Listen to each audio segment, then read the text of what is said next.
दोस्तों नमस्कार। एक बार फिर से स्वागत है आपके अपने यूट्यूब चैनल देव जी के ट्रिक्स में। तो दोस्तों हम यहाँ पर पॉलिटी का टेस्ट लगाएंगे जो कि आपका पार्ट नंबर आपका ये 5 है और जो पार्ट आपके हैं वो आपको प्लेलिस्ट में मिल जाएंगे, तो वहाँ पर आप दे सकते हैं। और ये प्रश्न जो आपके हैं 2020 तक आपके प्रश्न पूछे गए हैं, जुलाई 2020 तक के आपके प्रश्न मिल जाएंगे। ठीक है, तो चलते ही स्टार्ट करते हैं। अगर आप नए हैं तो चैनल को सब्सक्राइब कर लीजिए और अच्छा लगता है तो वीडियो को लाइक करें, शेयर भी करें, सपोर्ट जरूर करें। यहाँ पर प्रश्न पूछा गया है कि किसी विधानसभा में भारत के संविधान के अनुसार कम से कम और अधिक से अधिक कितने सदस्य हो सकते हैं। देखिए बात किया गया है कहाँ के आपके विधानसभा की बात किया है, जहाँ पर आपके से कम और आपके अधिक से अधिक जो आपके कह सकते हैं सदस्य हो सकते हैं कितने। तो याद रखिए कम से कम आपके 60 और अधिक से अधिक कितने हो सकते हैं, तो आपके 500 हो सकते हैं।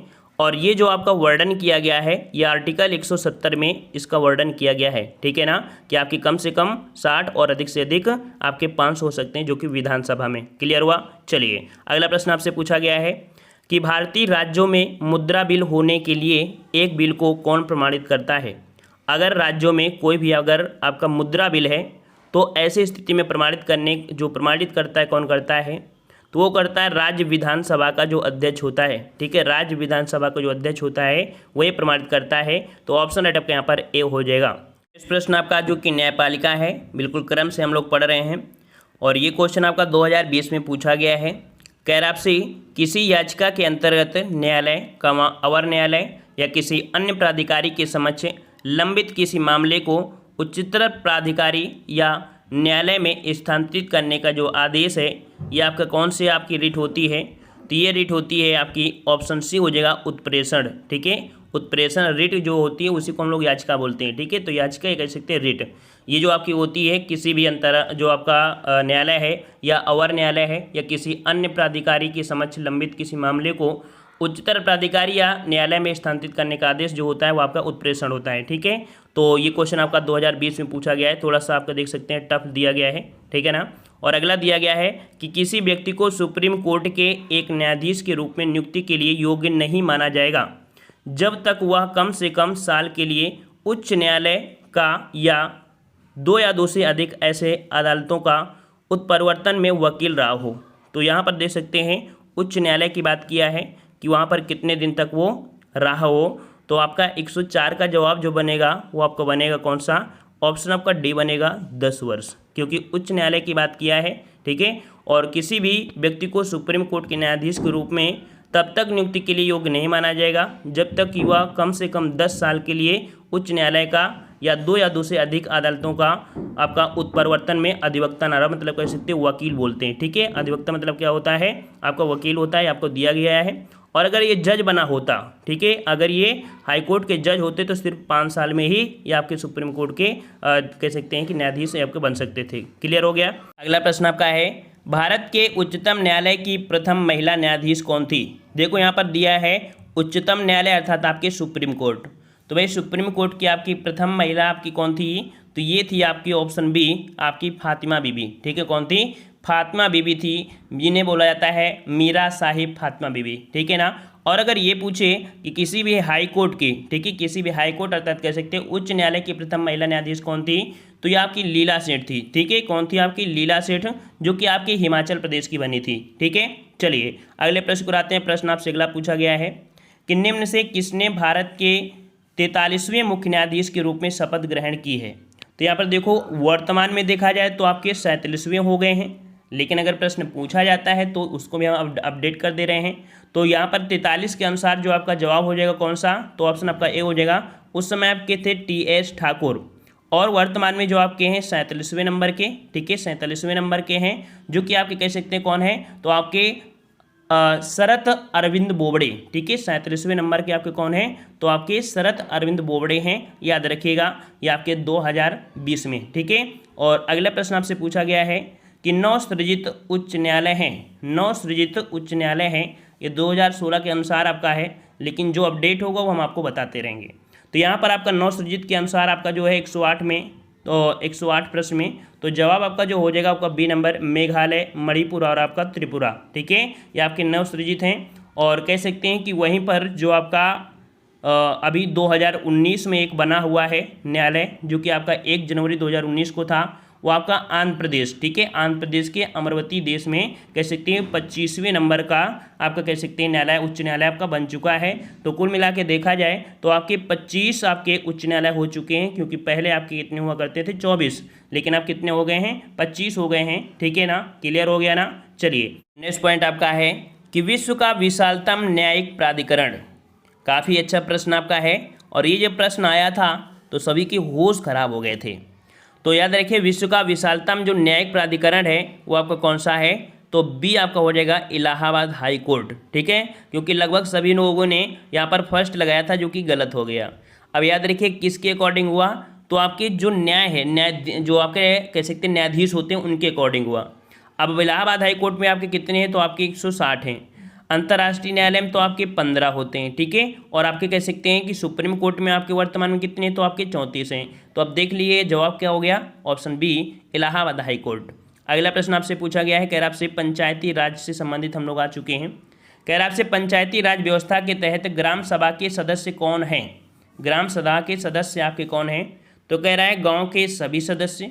फिर बी दिया है गाँव के सभी सदस्य जिनकी आयु 18 वर्ष से अधिक हो, तो ये तो पॉइंट आपका गलत ही हो गया।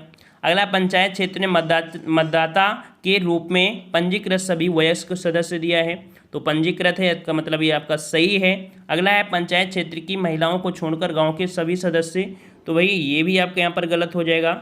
और कह सकते हैं कि यहाँ पर आपका जो गलत है मतलब यहाँ पर होना चाहिए कौन है, तो आपका सी आपका यहाँ पर हो जाएगा, ठीक है, सी आपका हो जाएगा।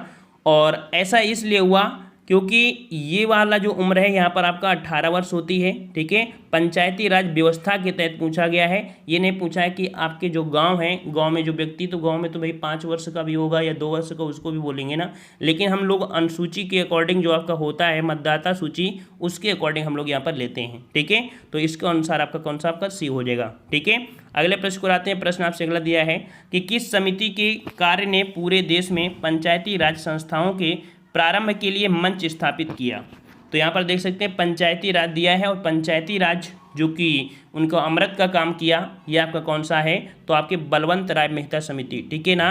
तो बलवंत राय मेहता समिति के अनुसार ही यहाँ पर जो कि 1957 में आपकी ये समिति आई थी, उसकी अध्यक्षता आपके किए थे, तब आपको हुई थी, और इन्होंने अपनी रिपोर्ट 1957 में प्रस्तुत किया था, ठीक है। तो इस प्रकार से कह सकते हैं कि पंचायती राज व्यवस्था का जो शब्द दिया कह सकते हैं इन्होंने प्रयोग किया था, तो आपके बलवंत राय मेहता ने यहाँ पर कह सकते हैं कि पारित करवाया। इसमें से 3 आपकी बोला गया था कि 3 स्तर पर होती है। 3 स्तर आपके कौन कौन है, तो पहला आपका होता है ग्राम पंचायत, दूसरा आपका पंचायत समिति, और तीसरा आपका जिला पंचायत होते हैं, ठीक है ना। तो इस प्रकार से देखा जाए तो 73वां संशोधन जो आपका हुआ था, ठीक है ना, 73वां संशोधन 1992 के द्वारा पंचायती राज संस्था को संवैधानिक मान्यता दे दी गई थी। क्लियर हो गया। अगला प्रश्न आपसे दिया गया है, कह रहा आपसे कि भारतीय संविधान के अनुच्छेद 243B के अधीन गठित ग्रामीण क्षेत्रों के लिए स्व सरकार की संस्था कौन है, स्व सरकार की संस्था आपकी कौन सी है। तो ग्रामीण क्षेत्रों के लिए बात किया गया है, तो यहाँ पर आपका जवाब बनेगा ऑप्शन बी, ये आपकी पंचायत होती है, ठीक है, पंचायत होती है। और अगले प्रश्न को आ रहे हैं। प्रश्न आपसे अगला पूछा गया है, कह रहा आपसे ग्राम पंचायत तंत्र के 3 स्तर होते हैं, ब्लॉक स्तर पर होता है। देखिए ग्राम पंचायत तंत्र में 3 स्तर आपके होते हैं, ठीक है, जो कि अभी हमने बताया। पूछा है ब्लॉक स्तर पर जो आपका होता है आपका कौन होता है, राज्य समिति होती है, या आपकी पंचायत समिति होती है, या जिला समिति, या ग्राम समिति। तो याद रखिएगा ब्लॉक स्तर पर आपकी पंचायत समिति, ऑप्शन आपका यहाँ पर बी हो जाएगा, ठीक है, बी नंबर आपका हो जाएगा। और अगला प्रश्न आपसे दिया गया है कि भारतीय संविधान में पंचायती राज प्रणाली को वर्ष संशोधन में औपचारिक रूप दिया गया था। तो आपके यहाँ पर पंचायती राज प्रणाली है जो कि आपको कब दिया गया था, तो अभी हमने आपको बताया कि आपके 73वें संशोधन जो कि आपका 1992 हुआ था, तब से आपका यहाँ पर हुआ था, ठीक है ना। और इस प्रकार से क्लियर आंसर आपका डी हो जाएगा। नेक्स्ट प्रश्न आपका है कि 27 अगस्त 2009 को भारत सरकार के केंद्रीय मंत्रिमंडल ने पंचायती राज संस्थाओं में महिलाओं के लिए आरक्षण को जो मंजूरी दिया है वो कितने प्रतिशत दिया है। तो यहाँ पर जवाब जो हो जाएगा ऑप्शन आपका सी 50%।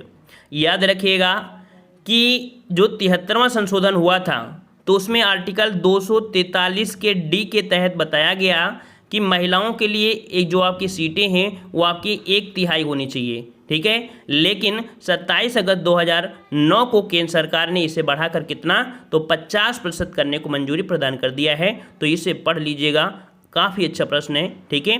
अगला प्रश्न आपसे पूछा गया है कि इनमें से कौन सा भारत में पंचायती राज की 3 स्तरीय प्रणाली में एक स्तर नहीं है। तो 3 स्तर प्रणाली में अभी हमने आपको बताया था कि आपकी ग्राम पंचायत, ठीक है ना, पंचायत समिति और आपका जिला परिषद ये आपकी होती है।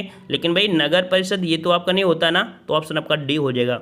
अगला दिया गया है कि वर्ष 2018 में पंचायती राज की कौन सी सलाहगिरह मनाई गई। देख लीजिए, जो आपकी 2018 की है, 2018 में पंचायती राज की कौन सी सालगिरह मनाई गई है। तो वही 117 का जवाब क्या बनेगा, तो जवाब आपका हो जाएगा आपका सी नंबर आपकी 50वीं मतलब 25वीं, ठीक है, 25वीं सालगिरह आपकी मनाई गई है। जो कि कह सकते हैं हुआ कब था पहली बार, तो आपके 1993, ठीक है, 1993 जो 73वें संशोधन के द्वारा हुआ था, ठीक है, तब संवैधानिक मंजूरी प्रदान हुई थी। तो इस अनुसार से आप 25वीं हो चुकी 2018 में, ठीक है। अगला प्रश्न आपसे पूछा गया है कि भारत में महिलाओं के लिए आरक्षण उपलब्ध है। भारत में महिलाओं के लिए जो आरक्षण उपलब्ध है वो आपके कहाँ पर उपलब्ध है, तो भाई लोकसभा में है क्या, लोकसभा में क्या आरक्षण से जाती हैं महिलाएँ। राज्य विधानसभा में क्या महिलाएँ आरक्षण से जाती हैं, नहीं जाती हैं। तो याद रखिए, जो आपके पंचायती राज की निकाय हैं, ठीक है, निकायों में जो आपकी होती हैं वहाँ पर आरक्षण मिलता है, और अदर जगह भाई आरक्षण नहीं मिलता कि उनको आरक्षण के अनुसार जो विधायक भेज दो और उन्हें सांसद बनाकर भेज दिया जाए, ठीक है, ये आपका नहीं है। क्लियर हुआ। चलिए अगले प्रश्न को आते हैं। प्रश्न आपसे अगला पूछा गया है, कह रहा आपसे भारत में पंचायती राज स्थापित करने वाले प्रथम 2 राज्य कौन थे। देख लीजिए, पंचायती राज आपका है, और पंचायती जो राज्य है आपके कौन कौन से, तो आपका राजस्थान और आपका आंध्र प्रदेश, ठीक है। 119 का ऑप्शन सी हो जाएगा, राजस्थान और आंध्र प्रदेश हैं। जो कि कह सकते हैं 2 अक्टूबर 1959 को राजस्थान के नागौर जिले में पंचायती राज का उद्घाटन किया गया था, ठीक है ना। और अगले प्रश्न को आते हैं। प्रश्न आपसे अगला पूछा गया है कि पंचायती राज को पहली बार 2 अक्टूबर 1959 को किस जिले में पेश किया गया था। तो आपका जिला कौन सा हो गया, ऑप्शन सी नागौर जिला। क्लियर हुआ, राजस्थान नागौर जिला। अगला प्रश्न आपका दिया है कि किस राज्य में पंचायती राज प्रणाली नहीं है। किस राज्य में पंचायती राज प्रणाली नहीं है, तो यहाँ पर आपका जवाब क्या बनेगा, ये भी प्रश्न आपका पूछा गया है कई बार। तो आपका जवाब जो हो जाएगा ऑप्शन सी, ये आपके नागालैंड में, याद रखिएगा नागालैंड में है, ठीक है ना, नागालैंड में। और यहाँ पर अगले प्रश्न को आते हैं। प्रश्न आपसे अगला पूछा गया है कि भारत में पंचायती राज की त्रिस्तरीय व्यवस्था का अनुमोदन किस समिति के द्वारा किया गया था। किस समिति के द्वारा किया गया था, यहाँ पर आपका जवाब क्या बनेगा, तो जवाब क्या हो जाएगा, तो ऑप्शन आपका यहाँ पर हो जाएगा कौन सा, ऑप्शन आपका ये हो जाएगा बलवंत राय मेहता समिति। क्लियर हुआ। अगला प्रश्न आपसे पूछा गया है, कह रहा आपसे कि किस समिति ने त्रिस्तरीय पंचायत प्रणाली की अनुशंसा की। अनुशंसा की, तो अनुशंसा मतलब वही हुआ जो कि यहाँ पर आपका जवाब क्या हो जाएगा, तो बलवंत राय मेहता समिति, ठीक है, बलवंत राय मेहता समिति। ऑप्शन आपका क्या हो जाएगा, डी आपका यहाँ पर हो जाएगा, ठीक है ना। और यहाँ पर अगला है कि किसी ग्राम पंचायत द्वारा उप प्रधान को पद से हटाने के लिए कम से कम कितने पंचायत सदस्यों का समर्थन आवश्यक है। तो भी यहाँ पर याद रखिएगा कि किसी भी उप प्रधान को उसके पद से हटाना है तो कम से कम कितने पंचायत सदस्यों का समर्थन होना चाहिए, तो 2/3, ठीक है। और ये चीज़ आप हमेशा से पढ़ते हैं कि लोकसभा राज्यसभा 2/, शब्द आपको हमें मिलता है, तो 2/3 सदस्य आपके होना आपके आवश्यक होते हैं, ठीक है। और यहाँ पर कह सकते हैं अगला प्रश्न आपका दिया गया है कि निम्न से क्या पंचायती राज संस्था नहीं है। यहाँ पर बताना है कि पंचायती राज संस्था आपकी कौन सी नहीं है, इसका जवाब आपको देना है, ठीक है। नेक्स्ट पार्ट जो आपका आएगा पार्ट 6, वहाँ पर आपको जवाब देखने को इसका मिलेगा। अगर आपको आता है तो आप कमेंट बॉक्स में कमेंट जरूर करें। मिलते हैं हम लोग नए वीडियो में। आप लोग वीडियो को लाइक शेयर सपोर्ट जरूर करें, और जो कि आपकी बेसिक कंप्लीट हो रही है, हिंदी भी है, यूपी जीके भी है, तो उनको भी आप देखते रहेंगे। और अगर बेसिक पढ़ेंगे तभी आपके यहाँ पर जो कह सकते हैं कि शिक्षा का स्तर इतना गिर चुका है ना, वो आपका थोड़ा सा फॉलो कर लेंगे तो बढ़ जाएगा। समझ में आ रहा है ना। तो भाई बेसिक पढ़ना जरूरी होता है, चाहे किताब से पढ़ें चाहे वीडियो से पढ़ें, ठीक है। धन्यवाद। जय हिंद जय भारत।